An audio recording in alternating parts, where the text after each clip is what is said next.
Hey, welcome to Nisha's channel. In this video, I will be playing Midnight Evil.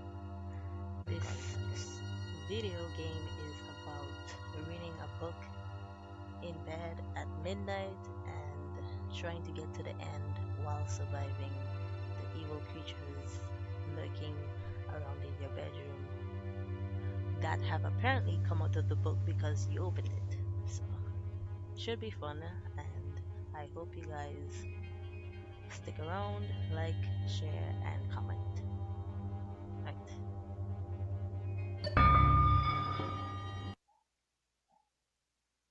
As the clock approached midnight, William Grinkle was fast asleep. William Grinkle.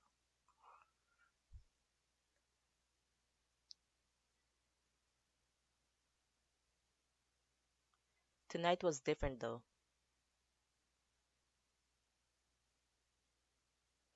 He woke to a strange sound coming from the attic.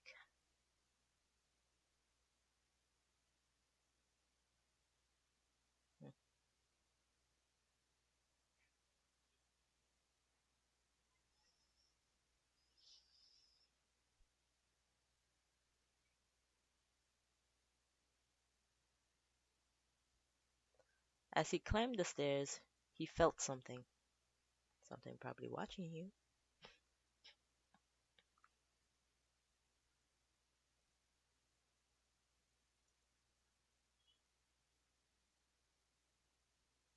He had never seen this chest before.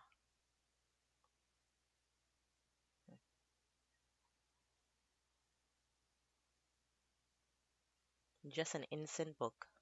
Yeah, sure it was. Sure it was. Tonight his life would change forever. Nathan Sanders presents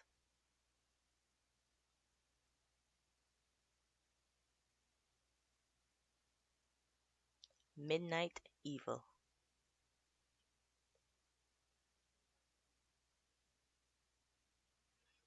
Mhm.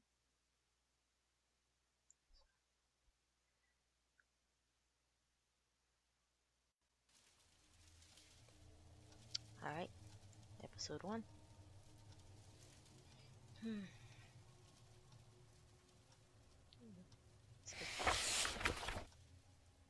Long before the first humans stood upright and took their place in the world, there was a beautiful land that was ruled by what many would come to call the Fae. These ancient beings were worshipped by mankind, but they were also feared. Humans were right to be afraid, for there were many different creatures that lived in the darkness, watching us, waiting.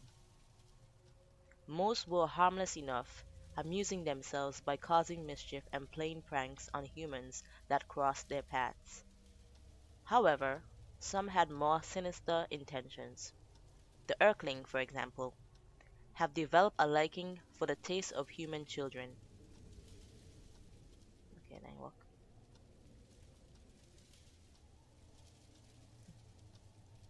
The Erkling, for example, have developed a liking for the taste of human children. These monsters are small, unnaturally fast, and impossible to kill. It was an unlucky tragedy for my people that we decided to build our village here, right in the middle of the Erkling's territory. We have lost so many of our children over this past year, there aren't enough tears in this world to weep for their loss. What the frick was that? The hell? I literally just heard something breathe in my ear. I ain't seen nothing. That was just weird. Thankfully, though, my grandmother taught me well in the ways of my Druid ancestors. I may not be able to kill the little beasts, but I was able to work out a spell that binds them to this book. I can open. What? Sound like they're in an event. Huh. I can only hide it and pray that it never falls into the hands of a child. If you are reading this, know that I'm truly sorry for the demons that have now been passed on to you. Opening the book will have awakened them, and I'm sure they will be ravenously hungry. Once the book is open, you must read it out loud from beginning to end in order to return them to their magical prison. Be watchful. They only attack if you don't see them coming. Most importantly, once you finish this book, keep it hidden so that no one ever opens it again. Wow. WIGS FM 98.7 Game Talk. Hello, darkness. My name is Nick Gloom.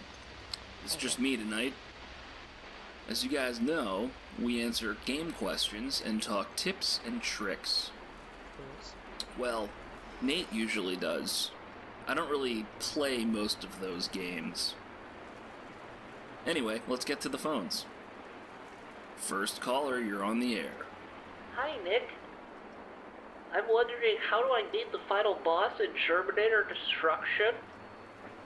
How would I know that? Oh, I don't know. I'm stuck here working for crap money. I still can't afford to buy new Atari games. The man did not ask you that. The boy did not ask you that. Like, Would you like me to page Nate? I don't Here's know. the thing. Like I said, I'm working here. I don't usually come on the radio. So, I don't have as much of a bedside manner as Nate does. obviously. But it's totally fine. I bought a new OBasic book, which is the programming language for Atari, since I can't afford to buy my own Atari games, and I'm working on my own homebrew game. The pending title is Evil Midnight, where I'm not sure what you're going to have to do yet, but I think it's going to be a horror game, and it's going to be at nighttime, Okay, and who it's going to asked be you all of evil. this? Who asked you all of this? Somebody. Basically, you would do something all night, and then you would win. Yeah, It's kind of like working here. I try to keep my head down all night, but Janet asks me to go on the air. And I'm always getting asked to do stuff. The more stuff I get asked to do, the more I get anxious and panic. It's a vicious cycle. Is this some kind of life lesson? I just want to play Terminator. Here's the thing. Alright. I guess this is night 1 officially. Chapter 1. Little Maggie O'Brien was the first the children had been playing in the Hogarth's forest when they all heard a noise. Sensing no danger, oh gosh, I didn't see that right. Okay, we have to do that again. The children had been playing in the Hogarth's forest when they all heard a noise. Sensing no danger because there were so many of them, 12 children in all decided to investigate the source of the strange sound. As they all searched high and low, they soon realized that Maggie was missing. Frantically, they began searching for their friend. She was a small girl who loved to play hide and seek. Her big brother Colin insisted that she was probably hiding somewhere, safe and giggling to herself as she watched everyone search for her. Her big brother Colin insisted that she was probably hiding somewhere, safe and giggling to herself as she watched everyone search for her. The sun sank low in the sky and the forest grew dark. The children... What the frick? What? Why do I keep hearing like a noise right there? Like somewhere there and I ain't seeing nothing. It's just weird. The children, frustrated and panicked, ran back to the village to alert their parents that little Maggie was nowhere to be found. That's when everyone lit torches and spread out through the woods, calling her name. The frick? Get out my window. You nonsense. Are the people ball? No people, no, they mean people. What the hell? Elves? Earthlings? That's what. You can't even close the window. Like, come on. The little girl's mother sobbed desperately, as we all inspected every corner of the woods in hopes of finding her. Her brother kept searching, tears streaming down his cheeks. I'm her big brother, he said, rubbing his eyes. I'm supposed to make sure nothing happens to her. It's not your fault, Colin, I assured him. We'll find. What the frick? How you get up in here?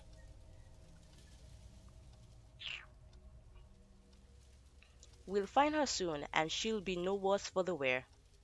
He nodded, forced a smile, and we all continued looking. The moment I heard, the hell? Just open my door like that. Okay, I don't like that. You can't even close the door. At least let me close the door.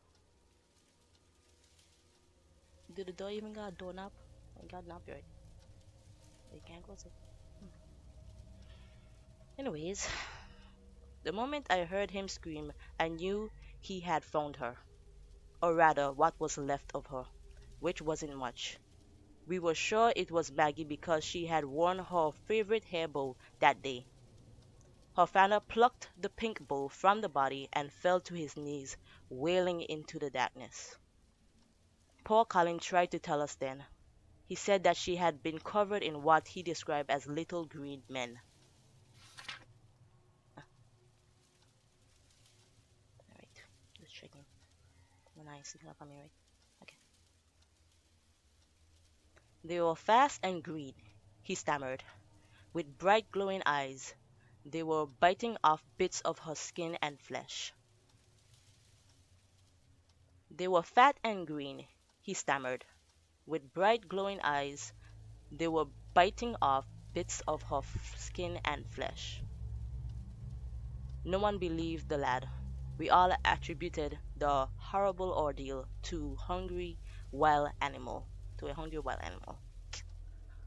Of course, what else could it possibly be? Scooping up the heck? Is that my closet too? The heck? How are y'all getting in my closet? Scooping up what remained of little Maggie, the townsfolk set to work preparing for her funeral. We had no idea the horrors that lay ahead. I thought to myself how strange her wounds looked. I couldn't help but think back to what Colin had said about the little green men. The heck?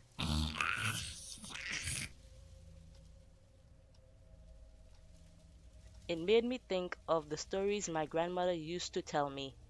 She said that our Druid ancestors spoke of tiny creatures that lived long ago in the swamps and masses surrounding our lands. The Earthlings, she called them. There were 3 tribes, each being the Earthlings, she called them.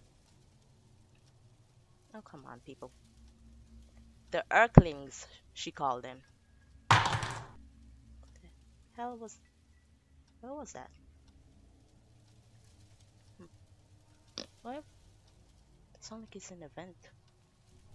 Ah, hmm. There were 3 tribes, each being their own breed of evil.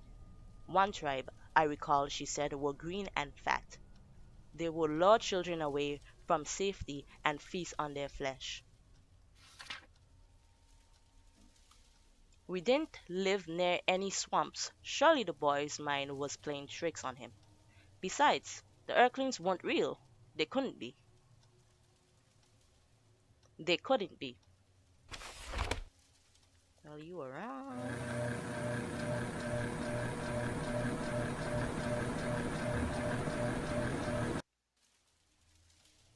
Alright. Is this um I guess night 2? Mm-hmm. Right. Chapter 2. Maggie O'Brien's funeral was just what one would expect. Everyone did their best to comfort the grieving parents. Colin kept to himself. Everyone assumed it was because he blamed himself. After his sister had been laid to rest, I came to him to ask him how he was doing. He looked up at me, eyes red from either crying, lack of sleep, or a combination of the two, and said, I really saw them. the little green monsters. Go away. My heart ached as I put my arms around the boy. I kept telling myself that seeing his little sister in pieces couldn't have been easy for him. He was just in shock. The story of the Earthlings were only told to scare children into doing what they were told. That was all. What the hell? I ain't seen he. Where he? The heck? What the hell?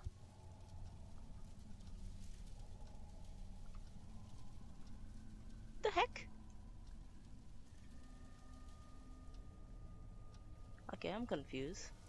I literally just heard him walk right there, and I ain't seen him. Where he gone? Hmm. Are you under my bed? Cause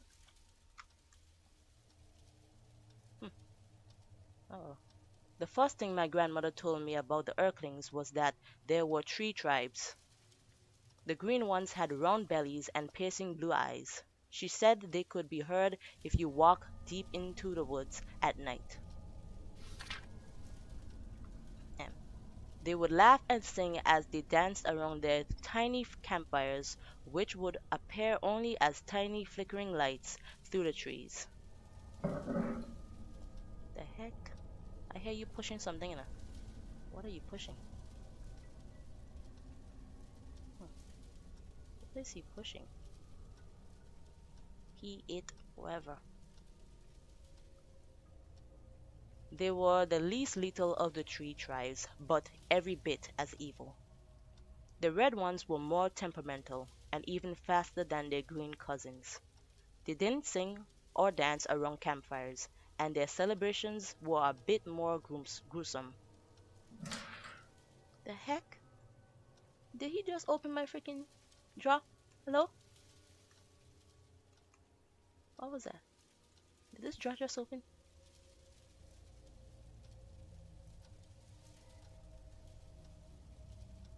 Huh. I can't even see properly. Let me see if I can brighten this a bit, yo. As I can't really see over there. So I'm gonna keep opening my drawer. Probably that one. Oh. They prefer to eat children from the inside out. It was even thought by some that they were only red because they were stained by the bloods of their victims.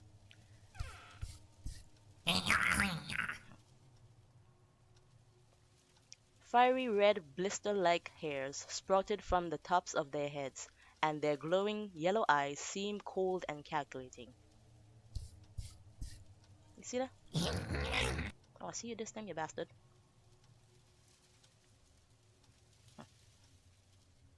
The pale Urklings were in another class altogether. They had white skin and wild, untamed blue hair that flowed out in every direction. The hell? Keep hearing this weird noise like it's in a vent somewhere over here, but I'm not seeing any vent. I don't know.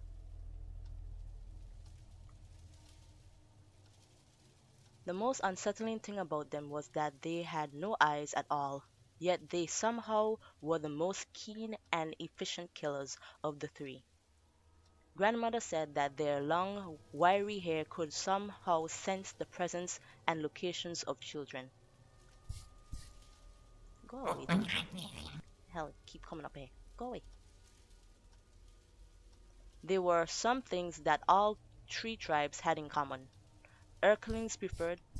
Dude, why do you keep showing up here? You see me trying to read? Go away.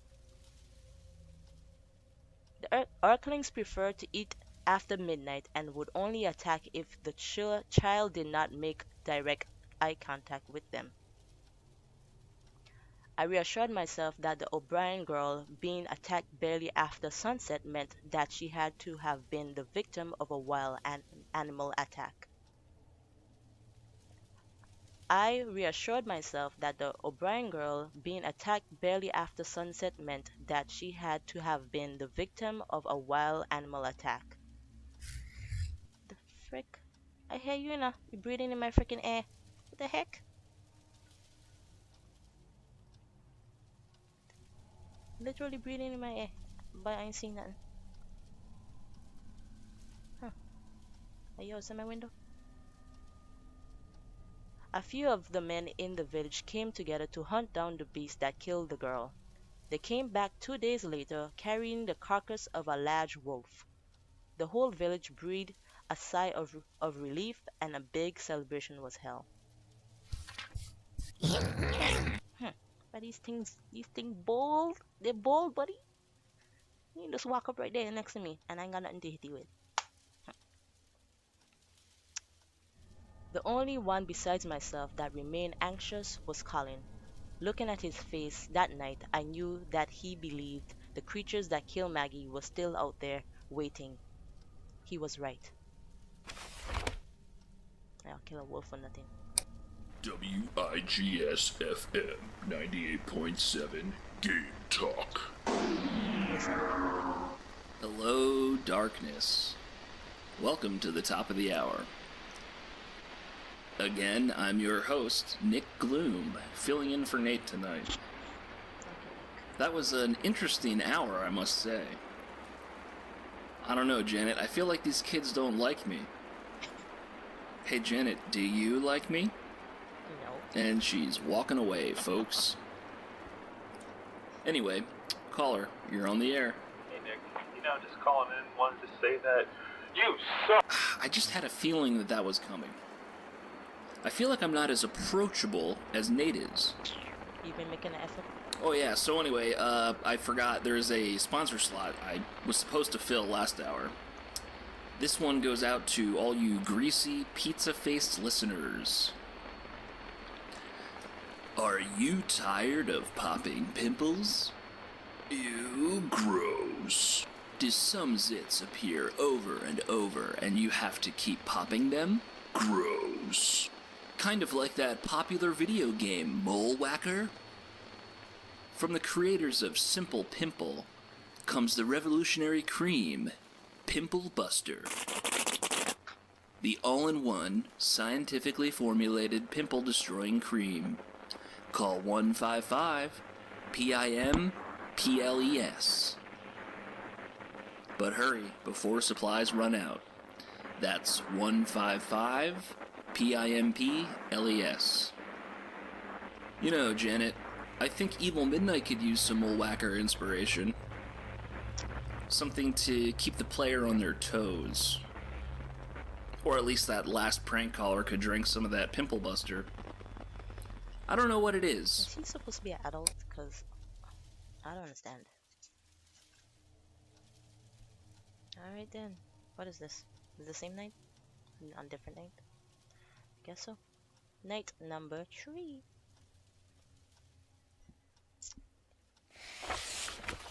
Chapter 3. The next day, Maggie's mother visited her daughter's grave, discovering something that was more than a little strange.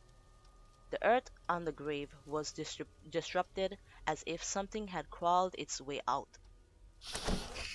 Oh my. I guess that's the red. That's the red one. Yeah, I guess I the attack in double. Okay then. Good to know. How the hell you get up in here so fast? I want to know. The window just opened. How you get up in here? I couldn't help but remember what grandmother had said about the red Urklings. They would burrow. Oh, y'all bold. Y'all getting bold. They would burrow inside their victims and eat their way out. Could it be that we brought a whole tribe of them right into the village without even knowing it? The answer would come soon enough. Jacob McLaurin was found torn to shreds in his bed the following morning. Oh, that's sad. Jacob McLaurin was found torn to shreds in his bed the following morning. Obviously, a wild animal hadn't attacked him inside his own house. Another devastating family and another funeral this soon after Maggie didn't sit well with anyone. The atmosphere became even more tense and uncomfortable. I insisted. Seriously, it's only in that vent right there, and I can't move the camera to click on it. I insisted on inspecting Jacob's remains myself, just to reassure myself that there was nothing hiding inside. Colin approached me afterwards, asking what I was looking for. I told him it was nothing, but he knew better. You believe me about the monsters, don't you? His young face was determined as he spoke. You're the only one that doesn't look at me like I'm crazy. I swallowed hard, started to deny it, but the words caught in my throat, and as much as I tried, I couldn't lie. Okay. But the words caught in my throat, and as much as I tried, I couldn't lie. The, the heck? Seriously? Why hitting up in two?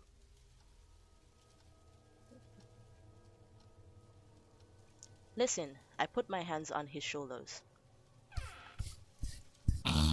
Go, you bastard.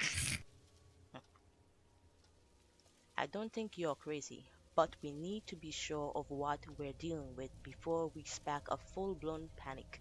Tell me exactly what happened. Yo, I hear you rolling something in a... What are they rolling though? It's literally something there's somewhere on the ground here, but I don't know. Okay, fine. Fine, I'll stop moving around the camera so much. You happy now? Colin took a deep breath, working up his nerve. It was so dark, but I had a good torch. I called her name over and over. She didn't answer. Then I heard something. Okay, I'm gonna read that again. It was so dark, but I had a good torch. I called her name over and over. She didn't answer. Then I heard something. It sounded like chewing. You mean tell you go away? I took a few more steps and saw her laying there. All over her were these fat green little monsters. They had mouthfuls of pointy teeth that looked like needles and massive clawed hands. Okay. All over her were these fat little green monsters. I see.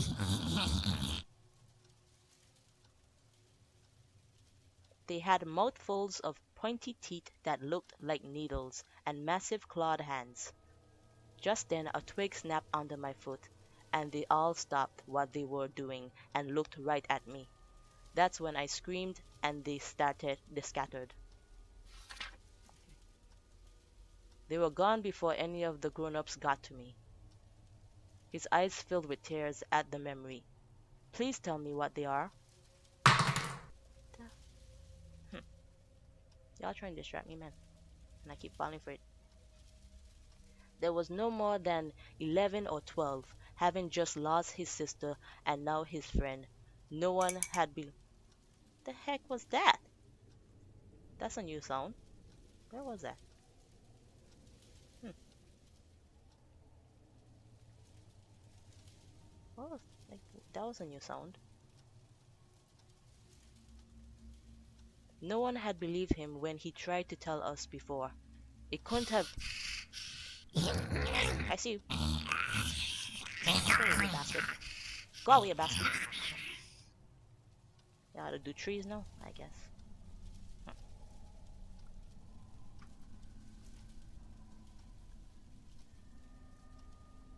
It couldn't have been easy, but he opened up to me. I felt it only right that I tell him what I knew. We sat together by the bonfire late into the night, and I told him all the old stories. Unfortunately, the only thing that my grandmother hadn't mentioned was how to get rid of them. Unfortunately, the only thing that my grandmother hadn't mentioned was how to get rid of them. Oh, you prick. Where's a panna? I know, I don't know. Don't freaking know. Don't freaking know. Like I know. I'll try come on the same side this time. Alright then. Looking into the flames, I got an idea. I knew that... Dude. Prick. Freaking pricks.